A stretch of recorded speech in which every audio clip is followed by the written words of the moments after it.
Keputusan apakah yang perlu Anda ambil hari ini? Dan yakinkah saudara bahwa keputusan tersebut akan membawa Anda kepada keselamatan? Bagi Yosua, pilihannya jelas. Apakah itu?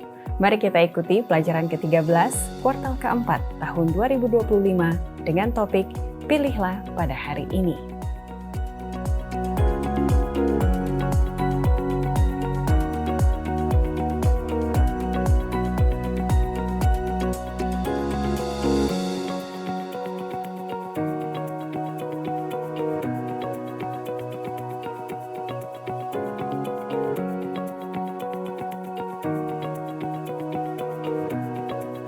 Shalom, selamat datang dalam diskusi pelajaran Sekolah Sabat yang dipersembahkan oleh Gereja Masehi Advent Hari ke-7 Uni Indonesia Kawasan Barat. Pelajaran pekan ini bukan lagi mengenai teori ataupun sejarah, melainkan tantangan untuk memilih dan merekomitmenkan diri kepada Allah yang telah setia sepanjang kehidupan kita. Setiap keputusan individu harus selaras dengan kehendak Allah dan menjamin keselamatan kita. Mari kita lihat tanggapan saudara-saudara sekalian dari pekan lalu. Apakah pilihan-pilihan yang Anda buat yang bisa tercantum dalam kolom komen? Rian 1650 mengatakan, terima kasih dengan pelajaran yang begitu menarik sehingga mudah dipahami pelajaran Sekolah Sabat. Dari Martin Gambidau, diskusi Sekolah Sabat yang menarik, berinspirasi dan memberkati sekali. Puji Tuhan. Asri Minarti, pelajaran Sekolah Sabat minggu ini bisa dimengerti, bahkan sangat jelas. Kiranya kita bisa membangun persatuan dalam pekerjaan Tuhan selama masih ada kesempatan. Betul sekali. Julius Umboris menuliskan, terima kasih karena senantiasa membaca komentar para pendengar yang merespon penjelasan dari para narasumber. Banyak perkara yang tidak difahami menjadi jelas dan terang setelah mendengar dan memperhatikan penjelasan para pendeta yang luas pengetahuannya dan pengalamannya. Kerinduan hati kita untuk memasuki tanah perjanjian surgawi agar kita semua hidup bersama Yesus di surga nanti. Puji Tuhan, mari kita doakan.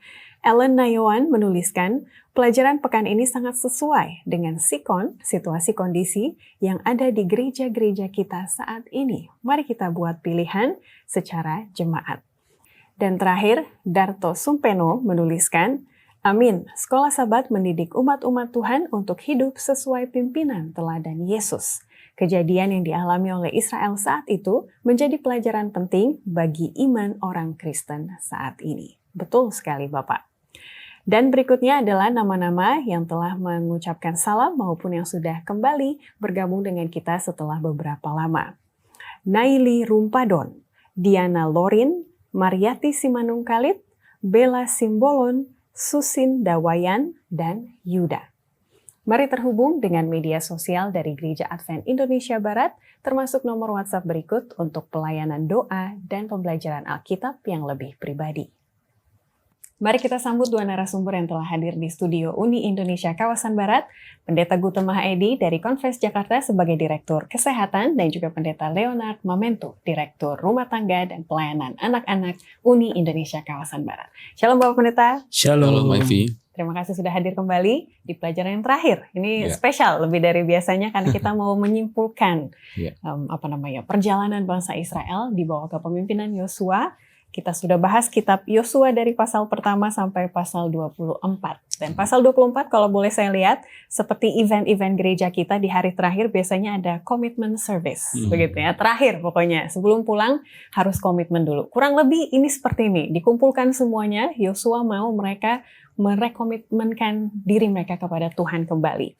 Kalau dari keluarga atau pribadi dari Bapak Pendeta ada tidak momen-momen apakah tiap tahun, ini kan mau tahun baru nih gitu ya, mau rekomitmen dalam hal apa dan juga apa yang direkomitmenkan? Saya boleh mulai dari Pendeta Leo. Walaupun sederhana, kami melakukan setiap ulang tahun pernikahan. Ya, ulang tahun pernikahan ya ada bentuk komitmen suami istri. Paling tidak ya berkaca kepada pengalaman-pengalaman, kira-kira kita ke depan bagaimana, ya kan? Depan bagaimana ya berdoa bersama untuk berkomitmen kembali. Ada hal-hal mungkin janji-janji dulu mulai terlupakan ya. direkomitmenkan kembali. Jadi pelajaran yang bagus karena anak muda sekarang lebih sukanya healing, jalan-jalan, lupa berdoanya gitu ya. Ini lagi anniversary nih, jadi harus seimbang begitu ya. Bukan melihat kepada apa yang disiapkan, tetapi siapa yang menyiapkan itu kan. Kalau dari Pendeta Gute? Iya, saya pikir ada satu pengalaman yang menarik waktu zaman pandemi COVID ya. Yaitu kita punya banyak waktu. Dan waktu itu berharga sekali ternyata. Setelah COVID selesai, kita baru sadar itu. Nah, salah satu yang saya nikmati waktu COVID itu, di balik semua cerita negatifnya adalah saya punya banyak waktu untuk olahraga. Tiap pagi bisa jogging, bisa lari. Jadi saya hampir jadi pelari yang aktif ya waktu COVID. Tapi setelah COVID selesai, kemudian tambah lagi dengan pekerjaan yang menuntut jam kerja, waktu itu sudah nggak ada lagi saya miliki. Jadi setiap ada kesempatan, selalu ingin komitmen ulang. Saya mau lagi olahraga, saya mau lagi aktif berlari. Tapi lagi-lagi karena keadaan tidak memungkinkan. Jadi saya pikir komitmen yang selalu kami bangun, saya pribadi untuk bangun adalah untuk tetap menghidupkan healthy lifestyle itu. Dan itulah yang saya sedang gumuli juga karena keadaan yang mengharuskan kita harus bekerja dengan waktu tertentu. Terutama di waktu kosong, begitu ya. Itu waktunya untuk menyibukkan diri dengan hal-hal yang selama ini belum sempat dilakukan. Betul. Begitu. Karena kadang-kadang gini Pak Pendeta, kita pikirkan wah minggu ini family time. Enggak juga. Hari minggu itu banyak undangan pernikahan segala macam. Jadi ya memang harus ada komitmen yang kuat untuk dapat melakukan itu ya. Semoga tahun depan lebih banyak kesempatan mudah-mudahan di kantor, sekeliling kantor sini mungkin. Mudah-mudahan. Baik, saya bacakan ayat yang menjadi ayat yang salah satu ayat terkenal di Yosua 24 ayat 15. Tetapi jika kamu anggap tidak baik untuk beribadah kepada Tuhan, pilihlah pada hari ini kepada siapa kamu akan beribadah. Tetapi aku dan seisi rumahku, kami akan beribadah kepada Tuhan. Dengan ayat ini saya minta Pendeta Leo untuk buka diskusi kita dalam doa. Bapa di sorga, kami bersyukur kami boleh tiba di pelajaran yang terakhir kitab Yosua. Pelajaran yang sangat bermakna bagi kami. Oleh sebab itu Tuhan, ketika kami berdiskusi, Roh Kudus-Mu boleh menjadi bahagian kami. Amin. Sehingga apa yang kami diskusikan, kami sampaikan, bermanfaat bagi kami dan juga bagi jemaat, para pemirsa, yang akan mengakhiri pelajaran kitab Yosua ini. Amin. Sehingga kami memahami dengan baik, kami mengaplikasikan dalam kehidupan kami. Terima kasih Tuhan, dalam nama Yesus kami berdoa. Amin. Amin. Terima kasih. Walaupun sudah di Sabat ke-13, tetapi semangat untuk bertanya tidak menurun begitu ya. Jadi 2 pertanyaan yang saya bisa sampaikan. Pertama kepada Pendeta Gute, ini datang dari Abung Bui Pirut. Beliau menanyakan kalau bangsa Israel pada saat mengelilingi tembok Yeriko sebelum Tuhan musnahkan gitu ya, berlangsung 7 hari, berarti kan kena hari Sabat. Nah, apakah itu melanggar pengudusan hari Sabat atau bagaimana? Ya, saya pikir sebelum kita masuk kepada pertanyaan apakah itu melanggar atau enggak, ini kita harus menarik cerita ini juga kepada prinsip Sabat itu sendiri. Siapa pemilik Sabat itu? Siapa yang menciptakan Sabat itu? Dan untuk siapa Sabat itu? Gitu kan? Nah, ketika itu kita sudah pahami dengan baik bahwa Sabat itu milik Tuhan, Tuhan yang ciptakan dan Tuhan berikan untuk manusia, maka kita akan melihat perjalanan bangsa Israel ketika mereka hampir masuk ya, keliling kan 7. Pasti kena Sabat dong, pasti kena. Tapi bukan masalah apakah mereka bersalah atau enggak karena mengelilingi tempat Sabat. Tapi pertanyaannya adalah apakah mereka melakukan yang benar sesuai dengan perintah Tuhan. Jadi kalaupun misalnya itu kena hari Sabat, enggak ada masalah. Bukan masalah mereka melanggar atau tidak melanggar, tapi tidak ada masalah karena mereka sedang melakukan apa yang Tuhan perintahkan sebagai pemilik hari Sabat itu sendiri. Jadi kalau pertanyaannya apakah kena hari Sabat? Pasti kena, itu satu. Yang kedua, apakah mereka bersalah? Dalam konteks ini saya pikir bukan soal melanggar tidak melanggar Sabat, tapi soal penurutan kepada perintah Tuhan. Dan kebetulan perintah itu jatuh juga salah satunya pada hari Sabat. Karena kita harus ingat konsep Sabat yang lain, maksudnya Sabat ini juga berarti kebebasan. Jadi mereka melakukan itu adalah untuk membebaskan mereka juga karena mereka akan dapat tanah perjanjian mereka. Konsep itu juga memang mengarah akhirnya ke situ juga. Bahwa ini adalah sebagai simbol pembebasan mereka dari kesibukan dunia. Kalau konsep sabat yang mingguan ya, tapi ini konsep pembebasan dari kebebasan secara bangsa Israel. Dan uniknya yang mereka lakukan waktu mereka berkeliling adalah mereka dalam bahasa Inggrisnya praise march. Jadi mereka berjalan seperti berperang, tapi sebenarnya mereka menyanyi lagu-lagu memuji Tuhan. Jadi seperti beribadah juga dalam rutinitas mereka itu ya. Betul. Menarik sekali. Berikutnya, jadi terima kasih untuk Abu Bui Pirut dan juga Pendeta Guto sudah jawab. Berikutnya dari Sabah, Malaysia, Pendeta Leo Mamentu, pemirsa kita Samin Sikir menanyakan pelajaran 2 pekan lalu mengenai perpisahan suku-suku. Kenapa ada yang di timur, kenapa ada yang di barat, kenapa yang di sini 9,5 suku, kenapa yang di sini 2,5 suku. Boleh tolong di-refresh kembali pelajaran tersebut biar kita tahu kenapa dari awal sudah ada perbedaan ini. Kalau kita mengacu kepada dipilih, ya siapa yang memilih, pembagian itu tidak seimbang ya. 2,5 dan 9,5 kan tidak seimbang. Tetapi kalau kita mengacu kepada peristiwa Lot dan Abraham, kira-kira siapa yang memilih lembah Yordan? Lot itu sendiri kan.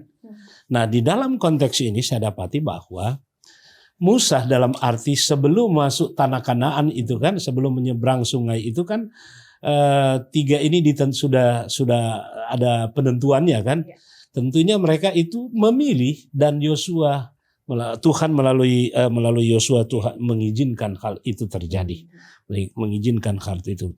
Apa maksudnya? Kenapa mereka di situ? Kita akan pelajari ke depan.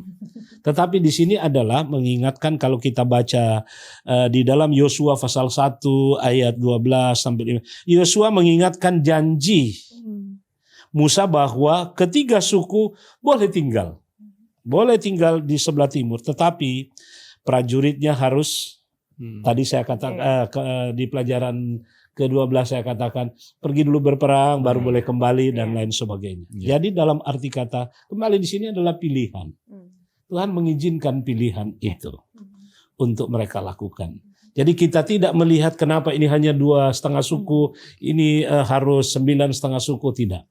Jadi yang tinggal itu kan suku Ruben, Gad dan setengah dari suku Manase. Menarik untuk kita renungkan ini. Kembali kepada pilihan itu sendiri. Dan dari pilihan tersebut ada konsekuensinya. Konsekuensi gitu ya. Walaupun mereka saudara, tapi karena perbedaan wilayah geografis tidak ada komunikasi. Jadi yang kita sudah pelajari ada tuduhan-tuduhan yang ternyata tidak benar, gitu ya. Salah komunikasi mereka waktu itu. Ya, kita ke Yosua pasal 13 ya, Tuhan Musa memberikan bagian mereka di sebelah timur itu ya. Oke, kita akan masuk ke dalam pelajaran pekan ini. Terima kasih sekali untuk pertanyaannya. Kami akan tunggu. Kalaupun belum dalam kuartal ini dijawab, di kuartal depan kami akan tetap tanggapi juga. Kita akan lihat di hari Minggu kita membahas Yosua 24. Ini ada pesan terakhir dari Yosua kepada bangsa Israel. Kita mau lihat apa yang memotivasi dia karena ada poin-poin penting yang disampaikan. Dan kalau boleh kita lihat, ini pesannya adalah kepada seluruh umat Israel. Bukan individu. Nah itu apa alasan dibalik itu? Boleh saya mulai, Pendeta Guto? Ketika kita memperhatikan pesan Yosua di dalam kisah ini sebenarnya sebuah pesan yang penting buat bangsa Israel bahwa kita sedang berfokus kepada Tuhan, bukan kepada diri kita. Nah kalau Tuhan sebagai objek atau Tuhan sebagai sumber dari atau pusat dari cerita itu, maka kemenangan yang mereka dapatkan pada akhirnya itu mereka sadari sebagai sebuah anugerah. Dan mereka sadar juga harusnya mereka sadar bahwa mereka itu adalah subjek dari kisah ini, bukan objeknya. Tuhanlah objeknya, Tuhanlah pusat dari cerita ini. Nah ini yang Yosua ingin sampaikan kepada mereka.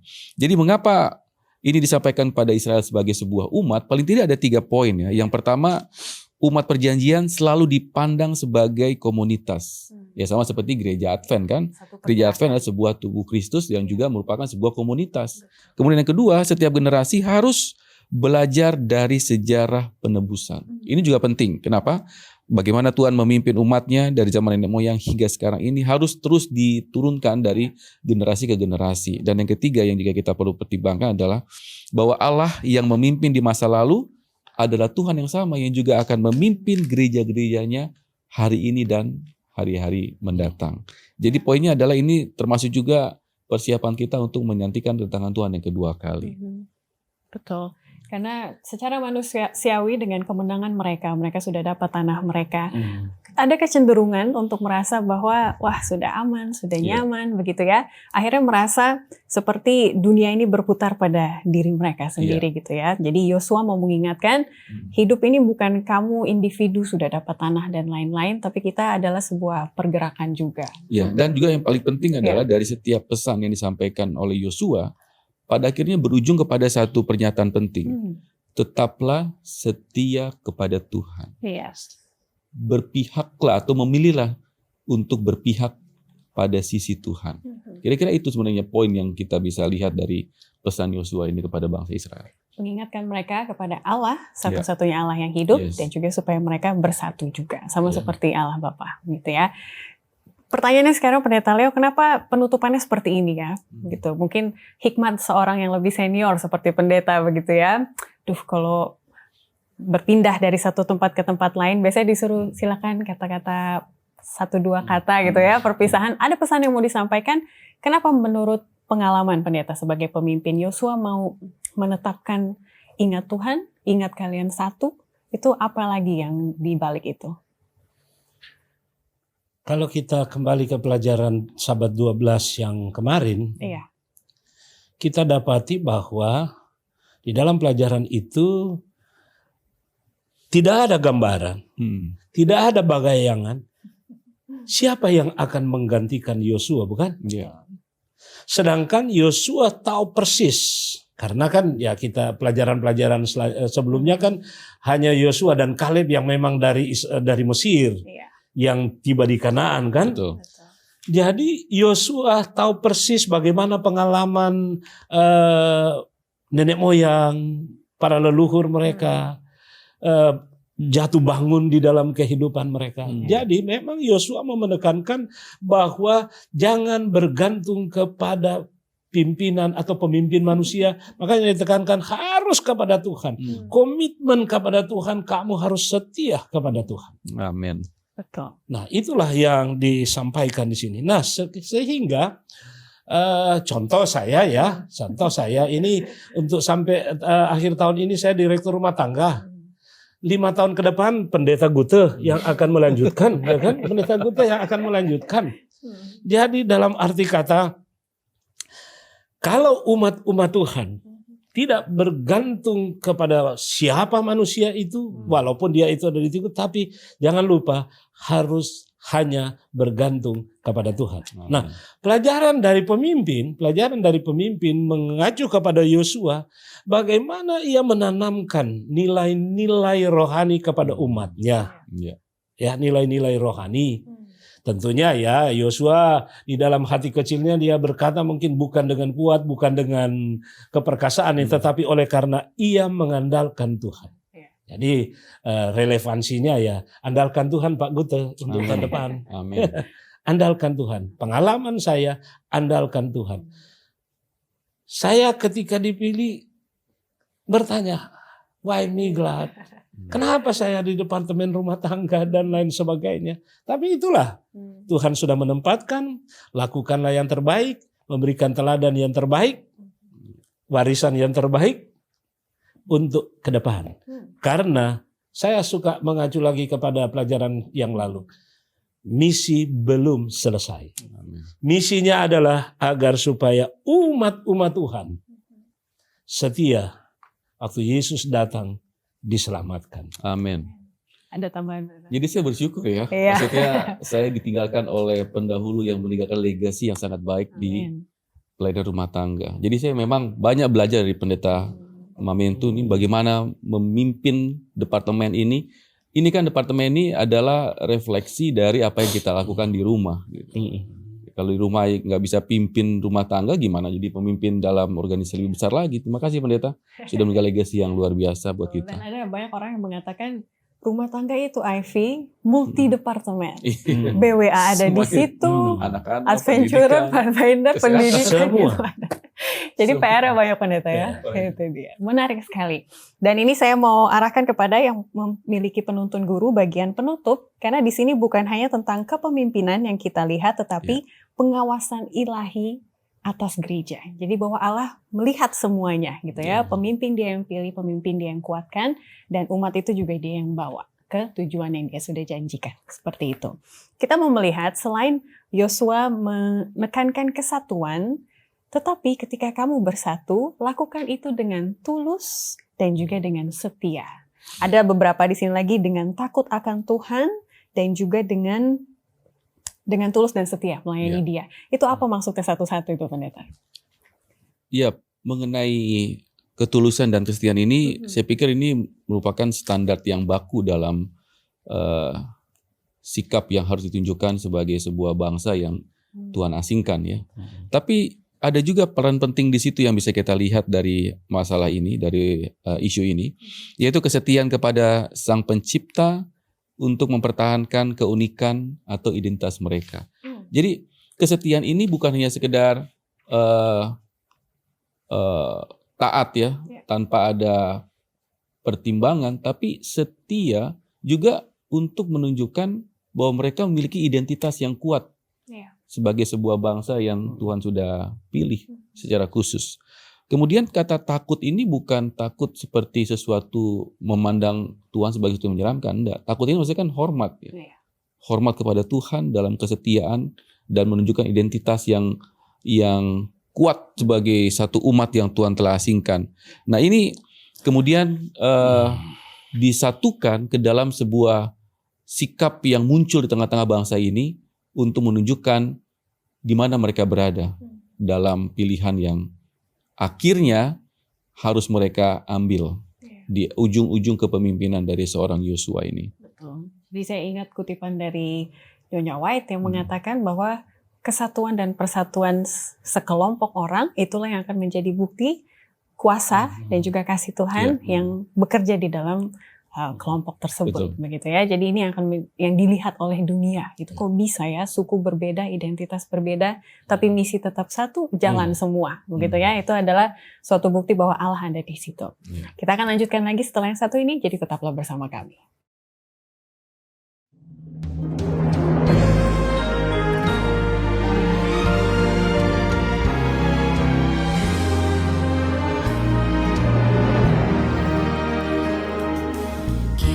Terpanggil untuk beritakan hanya Yesuslah jalan. Rendahkan hati, lakukan tugas, kerjakanlah tiap hari. Nubuat dikenapi, janganlah ragu, kabarkan tentang Yesus.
Terima kasih masih bersama kami. Kita melihat bahwa bangsa Israel diteguhkan oleh Yosua untuk tetap bersatu. Tetapi seperti pelajaran yang lalu, pilihan itu tetap ada di tangan masing-masing. Walaupun misinya adalah secara kolektif begitu ya. Jadi Pendeta Leo boleh tolong ditekankan di sini. Jadi kalau ini balik kepada kita pilihannya, dan kita tahu pidato Yosua itu agak mengecam dia ya. Kalian harus ingat ini kita maju sama-sama tapi masing-masing harus ada syarat dan ketentuannya. Apa yang menjadi amaran bagi kita juga hari ini? Oke. Memang Tuhan memberikan kepada kita kuasa untuk memilih. Tapi kita tidak hanya asal memilih. Ada istilahnya kalau di dalam kita mau membeli, teliti sebelum membeli. Ya kan?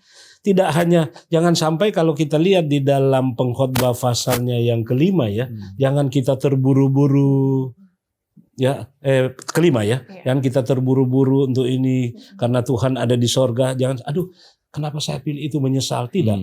Jadi pilihan itu harus sudah dipikirkan masa-masa. Dan kalau kita sudah memutuskan apa yang kita pilih, kita harus serius untuk itu.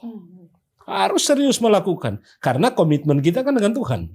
Khususnya di dalam pelayanan ini. Harus serius. Lalu yang kedua, keputusan kita itu harus didasarkan atas kemauan kita. Bukan oleh karena paksaan orang. Ayo, tidak. Kemauan kita. Karena Tuhan telah memberikan kepada kita hikmat, bukan? Hikmat untuk memilih. Makanya kita sebelum memilih kita berdoa dulu kan, minta Tuhan tolonglah kami dan lain sebagainya. Lalu di dalam memilih dan melakukan apa yang kita pilih, jangan lupa andalkan Tuhan. Amin. Andalkan Tuhan di dalam segala sesuatu. Ketika kita mau melangkah setiap saat, saya baru baca buku Langkah kepada Kristus tadi pagi, adalah doa itu adalah pekerjaan kita di pagi hari. Oh, bagus sekali kutipan Nyonya White. Menyerahkan segala termasuk pekerjaan kita. Kita serahkan sama Tuhan. Dan pada akhirnya pilihan kita itu berkat bagi kita yang memilih dan berkat bagi orang lain kepada siapa kita melayani. Jadi Pendeta itu boleh tolong tambahkan juga, terutama kita dikasih tips di sini bahwa untuk membuat pilihan supaya itu tidak menjadi beban harus kita kaitkan dengan kasih. Ini pertanyaan nomor 2 di hari Jumat. Kenapa akhirnya kalau kita memilih sesuatu karena ada kasih Allah di situ ataupun karena kita mengasihi Tuhan, akhirnya pilihan itu jadi memantapkan persatuan dari jemaat tersebut gitu misalnya. Iya. Jadi kan sebenarnya kalau kita bicara soal kasih itu tidak bisa dipisahkan dengan kebebasan. Karena bukti dari kasih itu adalah dikasih kebebasan. Nah, ketika kita memilih itu juga bentuk dari kasih Allah. Tetapi bagaimana kita bisa memilih yang benar itu yang menjadi fokus kita harusnya. Nah, tadi Pendeta Mama itu saya pikir sudah berikan clue ya. Untuk bisa memilih yang benar adalah kita harus menempel atau terhubung dengan sumber hikmat itu. Tanpa kita terhubung, maka ya kita akan berpikir dengan kemampuan kita yang seringkali tidak bijaksana. Apa buktinya? Kita memilih A, kemudian kita menyesal. Kenapa saya nggak pilih B? Kalau kita pilih B, kita menyesal. Tapi saya pikir kalau kita terhubung dengan sumber hikmat dan kita memilih karena hikmat yang diberikan pada kita, mungkin ada penyesalan juga ya, mungkin. Tapi kita nggak akan benar-benar rasa bersalah karena kita tahu bahwa itu bukan saya yang mau, tapi Tuhan yang sudah berikan untuk menjadi berkat. Artinya, walaupun saya nggak mengerti kenapa saya akibatnya melakukan apa yang Tuhan inginkan, kok tidak nyaman buat saya mungkin ya. Karena misalnya orang yang setia kan hidupnya tidak selalu aman. Mungkin ada masalah dihadapi, tantangan. Tapi dia tahu bahwa di balik tantangan dialami, masalah yang dihadapi, dia terhubung dengan Tuhan yang akan memberikan pada dia hikmat dan kekuatan. Saya menyenangi lagu ini dalam lagu Sion. Kalau kita kaitkan dalam pelayanan ini ya. Aku mau turut ya Tuhan kemanapun disuruh. Akhirnya kita akan melayani dengan sukacita. Ya kan? Aku mau turut ya Tuhan. I surrender all. Katanya itu lagu sebelum pemilihan. Sebelum pemilihan. Aku mau turun. Bukannya jangan lewatkan aku ya. Nah, uniknya di aplikasi kehidupan dikatakan kebebasan memilih itu adalah sesuatu hal yang harus dipelajari, terutama dalam hubungan orang tua dengan anak. Nah, ini saya mau komen sedikit dari Pendeta Guto, mungkin saya balikan kembali. Dalam hal apa, Pendeta? Anak-anak akhirnya belajar bahwa karena orang tua kasih kepada saya bisa memilih. Tetapi ketika saya memilih hal yang tidak tepat, orang tua dengan kasih juga akan mendisiplin, begitu ya, akan mengarahkan kita, dan inilah yang akan membuat mereka mengerti, Allah itu seperti ini tuh. Boleh komen ya, Pendeta? Ya, ini sebenarnya ini bagus sekali, Ivy. Ini memang harus yang ada dalam setiap cara atau pola pendidikan dari setiap rumah tangga Kristen, yaitu merefleksikan pola kasih Allah dalam pendidikan kasih dalam rumah tangga. Begitu, Pendeta ya? Ya, betul. Karena tanpa itu kita nggak ada pola yang benar. Mungkin banyak parenting duniawi modern sekarang ini banyak sekali. Tapi sebagai parenting yang paling benar itu adalah Tuhan memberikan kebebasan tapi dalam koridor keselamatan. Karena gini, kebebasan yang dilakukan tanpa penguasaan diri akan berujung pada kehancuran. Tuhan kasih kebebasan, tapi Tuhan juga kasih aturan supaya kita bisa mengendalikan pilihan kita. Nah, tanpa hal ini, tanpa ada penguasaan diri, tanpa ada kemampuan kita untuk menguasai diri kita, kebebasan itu akan membawa kehancuran buat kita. Tapi ke rumah tangga pun demikian. Ketika kita memberikan kepada anak kita kebebasan memilih, kita juga harus berikan mereka pertimbangan untuk mereka bisa menguasai diri. Dan kalaupun mereka salah jalan, itu kebebasan mereka memilih. Tapi orang tua juga kembali harus mengarahkan mereka kepada yang benar. Saya selalu menanamkan gini kepada anak-anak saya. Bilang mereka sekarang di bangku kuliah kan. Saya tidak katakan mereka, saya tidak memaksa kalian mau ambil jurusan apa. Walaupun saya kasih pandangan ya, kalau kamu pilih ini nanti bisa begini, begini, begini. Tapi setiap pilihan yang kamu ambil, kamu harus bertanggung jawab. Kadang-kadang mereka pilih juga, tapi menyesal. Menyesal nih sudah pilih ini, pilih ini. Saya bilang nggak apa-apa. Karena setiap pilihan itu ada konsekuensi. Belajar. Ya, artinya saya katakan, kamu akan lanjutkan pilihanmu itu atau kamu akan rubah. Tapi kalau kamu rubah, pastikan kamu tidak akan berubah lagi untuk kedua kali pilihan kamu.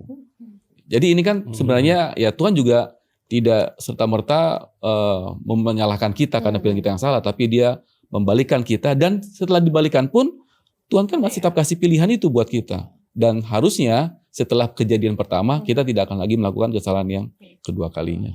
Itulah mindsetnya Yosua, Pendeta kan, ketika dia mengecam dalam tanda kutip, kalian bebas, tapi tolonglah gitu ya, ingat hal-hal ini. Karena ada satu prinsip yang sangat penting yang mendasari itu, kalau mereka salah pilih, mereka akan berpaling daripada Tuhan. Ini masalah penyembahan, makanya hari Rabu kan bahaya penyembahan berhala.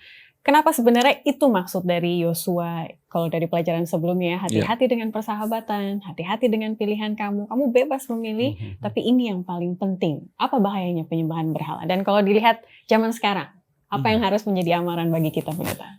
Nah, di khotbah Yosua, kalau kita perhatikan di Yosua 24 ini, dia mengulangi lagi perjalanan bangsa Israel, bukan? Masa lalu, kegagalan dari leluhur mereka. Nah, itu yang diingatkan.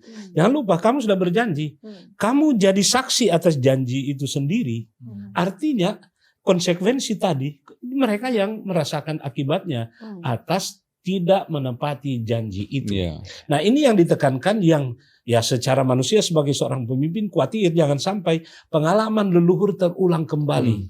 Mengapa tadi saya katakan penting untuk bagaimana janji itu tuh Yosua menekankan kepada mereka untuk jangan lupa, jangan tinggalkan Tuhan saat ini, jangan menyembah berhala seperti yang dilakukan oleh nenek moyangmu. Ya, banyak kegagalan, kerugian yang didapatkan. Nah, oleh sebab itu apa yang ditekankan oleh Yosua penting. Nah, aplikasi bagi kita. Kita mungkin tidak menyembah patung ya. Tidak pergi ke pohon-pohon, ke batu-batu besar. Tapi tanpa kita sadari ada ilah-ilah modern yang kita pelihara. Ilah digital. Bertepatan dengan ini benda ini, ballpoint ini bisa menjadi ilah bagi saya. Ya kan, bisa saja menjadi ilah. Saya lebih mengutamakan, mengidolakan ballpoint ini daripada fungsinya. Nah, itu yang kadang-kala kita Apalagi karena mahal ya kan. Nilainya Nilainya kita lebih lebih tinggi. Tapi bagi kita hati-hati dengan ada seorang ya sudah beberapa tahun saya dengar ini. Sekarang ini adalah ilah modern, adalah ilah bermata satu. Apa itu? Gadget, ya kan? Gadget. Saya sangat prihatin kalau di gereja ya. Lagi berdoa, bunyi, kita utamakan bunyi daripada doa itu. Kita keluar pelan-pelan. Siapa yang kontak, apa status, itu kita menomorduakan Tuhan. Karena Pena Ilham mengatakan segala sesuatu yang kita utamakan daripada Tuhan itu adalah ilah. Atau dibisik pendeta. Ya nanti berdoa. Lagi berdoa. Aduh, atau ada juga, untung ini hari Sabat ya, bisnis tapi jangan. Kita itulah tadi. Segala sesuatu yang kita utamakan lebih daripada Tuhan itu adalah ilah. Hati-hati. Ya. Jadi kita diajak untuk merenungkan, ini pertanyaan nomor 1 di hari Jumat juga. Kalau dikatakan Allah adalah Allah yang cemburu, dalam hal apa? Kalau dalam kasus ini ya.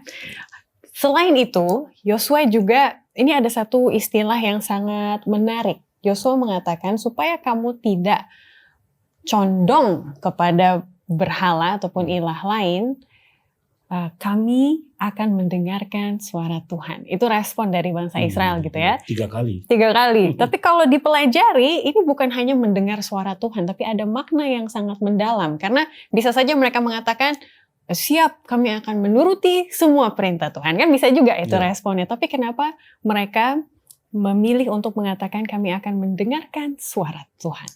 Silakan. Jadi mendengarkan ini berkaitan dengan respon ya. Iya. Dengan respon. Jadi ini bukan sekedar orang berbicara kemudian didengarkan apa yang dibicarakan. Karena kalau cuma sampai mendengar, ya bisa saja dia mendengar tapi tidak melakukan. Tapi kalau respon itu, dia mendengar dan dia melakukan sesuatu terhadap apa yang dia dengar. Nah, apa yang terjadi dalam peristiwa ini adalah ini bangsa ini ya berkomitmen lah untuk memberikan hatinya melalui apa yang mereka dengarkan dari nasihat yang diberikan oleh Yosua. Jadi kata condong ini kan juga berimplikasi bahwa mereka mencondongkan hati mereka kepada Tuhan. Jadi mengarahkan hati mereka berat kepada Tuhan daripada tidak terbagi kepada duniawi. Nah ini yang sangat menarik ya. Di ujung pemerintah atau kepemimpinan Yosua ini, dia menjelaskan dengan begitu detail apa yang terjadi dan akibat kalau salah pilih. Makanya pastikan kalian akan berpihak kepada Tuhan, memilih yang benar. Betul. Dan urgensinya adalah pendeta, kenapa jangan sampai salah pilih? Ada satu kalimat yang menarik, hanya tinggal 1 generasi lagi menuju kepunahan. Alias Yosua sebagai pemimpin, dia hanya bisa menjamin keselamatan dari generasi yang selama dia hidup, gitu kan ya. Generasi setelahnya, ya Tuhan nanti yang atur. Jadi yang harus kita pastikan adalah 1 generasi ini. Dan kalau pendeta melihat umat-umat Tuhan, begitu ya, bagaimana supaya kita tidak salah langkah sebagai umat Tuhan? Karena siapa yang tahu Tuhan datangnya kapan? Berarti kan memang benar kutipan ini. Hanya 1 generasi inilah sebelum Tuhan datang dan kesudahannya, begitu ya. Silakan. Kisah perjalanan bangsa Israel kan belum selesai. Bagi Yosua dia sendiri sudah selesai. Tapi bagi bangsa Israel nanti mungkin selanjutnya kita ikuti sampai raja-raja ini, wah kehidupan orang Israel terus berlanjut. Ya, drama kehidupan mereka. Ya, dipunahkanlah, ribuan matilah oleh karena dan lain sebagainya, oleh karena ya tidak komit kepada janji mereka, ya janji mereka. Nah kalau saya melihat ini ya, melihat dalam 1 tahun terakhir ini di Departemen Rumah Tangga, saya harus katakan memprihatinkan generasi ke depan. Ya, saya juga harus mengakui itu. Memprihatinkan generasi ke depan. Kenapa? Dengan adanya teknologi, orang tua berpikir ya sudah aman. Kalau kita lihat bagaimana anak-anak sekarang, bukan berarti sudah habis sama sekali ya. untuk menceritakan cerita tentang kejadian, mungkin tinggal dihitung dengan jari anak-anak yang bisa menceritakan cerita kejadian, cerita-cerita tokoh-tokoh Alkitab. Lebih banyak menceritakan tentang tokoh-tokoh duniawi.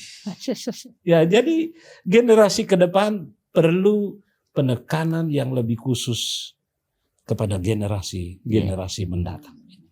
Jangan sampai seperti pelajaran kita ini tinggal satu generasi. Yes, belum punah. Ya kan? Walaupun kita tetap percaya bahwa Tuhan tetap pegang kendali ya. Tapi sangat disayangkan kalau generasi kita degradasi iman, pemahaman tentang Alkitab mulai makin hari semakin merosot. Ya, saya menyambung apa yang tadi Mamintu katakan, bahwa memang kita ini sedang mengalami penurunan kualitas ya dalam kerohanian rumah tangga. Sekarang kan standar kesehatan mental misalnya spiritual kita itu dari medsos, dari TikTok. Oh, ini yang benar nih hubungan rumah tangga. Padahal seringkali itu justru merusak rumah tangga gitu. Nah, kayak contoh begini ya dalam pendidikan anak contohnya. Sekarang kan orang berlomba-lomba untuk membangun noble character anak-anak, orator yang baik. Prinsip Alkitab bukan noble character, tapi Christ-like character. Jadi bukan kita mau jadi punya karakter yang baik bagaimana, enggak. Yang Tuhan inginkan kita memiliki karakter seperti Kristus. Itu yang harusnya dalam pendidikan rumah tangga Kristen itu yang dikejar, bukan standar parenting dunia. Tadi parenting bagaimana Tuhan sebagai orang tua mengasuh kita sebagai anak-anaknya, itu yang turunkan rumah tangga. Jadi ini pelajaran yang Yosua turunkan kepada bangsa ini bukan sesuatu yang sifatnya perpisahan belaka, tapi ini juga merupakan legacy yang dia wariskan bagi bangsa ini untuk ke depannya. Karena kalau tidak, ya benar-benar tinggal terakhir ini generasi mereka. Kalau tidak punah sebetulnya ya. Makanya pendeta, saya karena 2 departemen kan, tapi saya gabungkan 2 departemen ini, rumah tangga dan anak, fokus kepada anak-anak. Yeah. Kita berapa lama lagi kalau kita lihat dari sisi Umur kita. Tapi generasi kita ke depan harus memiliki fondasi yang kuat, ya, fondasi yang kuat.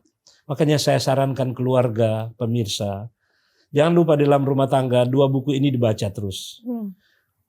Membina keluarga berbahagia dan membina anak yang bertanggung jawab. Wah, itu sangat kaya, syarat dengan makna rohani.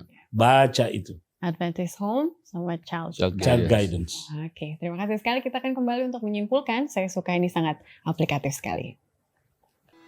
Tuhan kita luar biasa. Apa buktinya?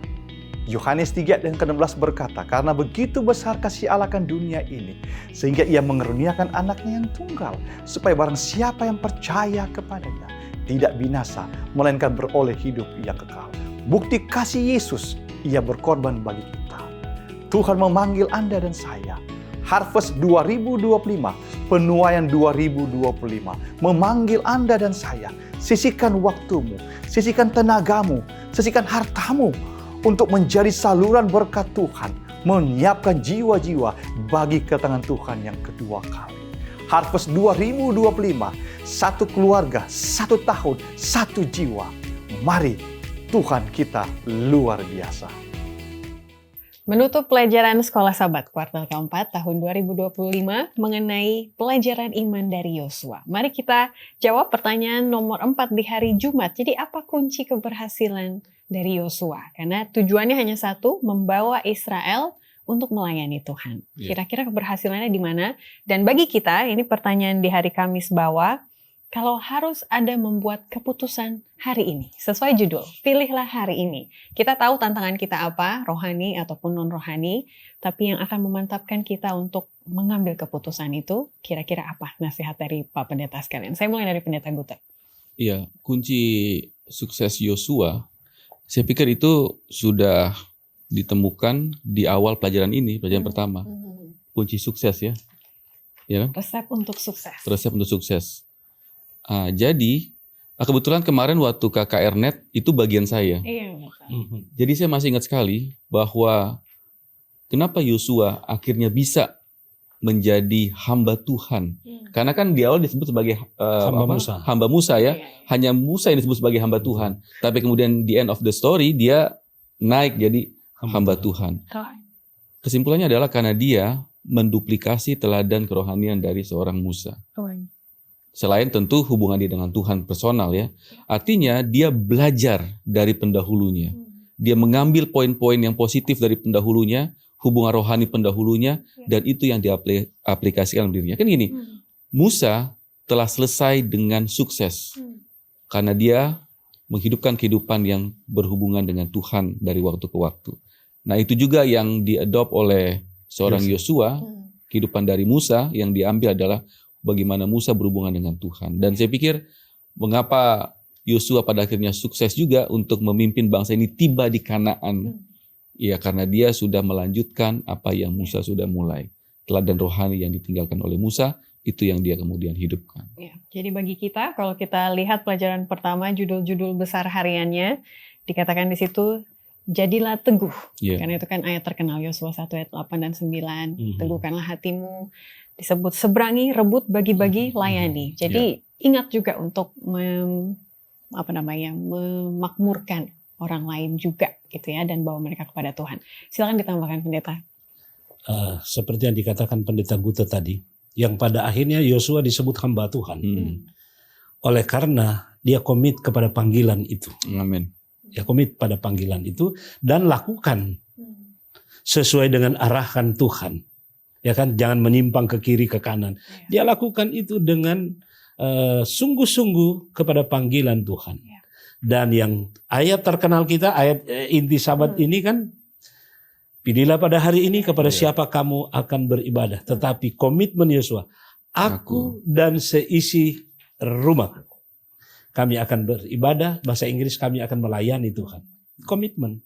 Dan dia buktikan sampai akhir pada perpisahannya dengan bangsa Israel. Jadi komitmen, mari kita komitmen terus-menerus kepada Tuhan dan lakukan perintah Tuhan dengan baik dan benar. Jadi walaupun panggilan itu adalah buat satu bangsa, tapi Yosua mau meneladaninya melalui keluarganya terlebih dahulu. Begitu ya, itu sukses dalam hal itu.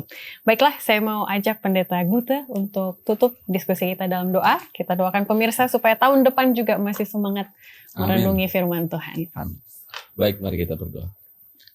Bapa dalam sorga, kami bersyukur Tuhan karena di akhir pelajaran sekolah sahabat kami untuk triwulan ini, kami mendapatkan banyak sekali pelajaran penting yang kami perlu aplikasikan dalam kehidupan kami secara pribadi, dalam rumah tangga dan juga dalam jemaat di mana kami berbakti. Tuhan, pengalaman Yosua adalah pengalaman yang sangat penting untuk kami renungkan. Hubungan dengan Tuhan, kesetiaan kepada Tuhan, penyerahannya kepada Tuhan, dan pada akhirnya dia mengakhiri pelayanannya dengan penuh sukacita oleh karena dia terus berjalan bersama dengan Tuhan sampai akhir hidupnya. Tuhan, biarlah pengalaman ini juga memberikan pada kami inspirasi untuk kami juga memiliki hubungan yang sama dengan Tuhan seperti Yosua telah teladankan. Bapa di surga, Kau juga berkati para pemirsa dari tayangan Sekolah Sabat ini.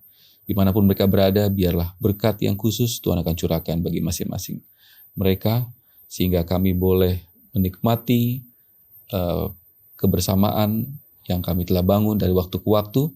Bahkan kami rindu Tuhan di waktu mendatang, pelayanan yang sama juga terus dilanjutkan, dan berkat dari pertemuan demi pertemuan ini menjadi bagian kami semua. Tuhan, kami percaya kasih setia Tuhan akan terus menaungi kami, mulai hari ini sampai selama-lamanya. Inilah doa dan permohonan kami ya Bapa. Kami persembahkan doa ini dalam nama Yesus Tuhan dan Juru Selamat kami. Amin. Amin.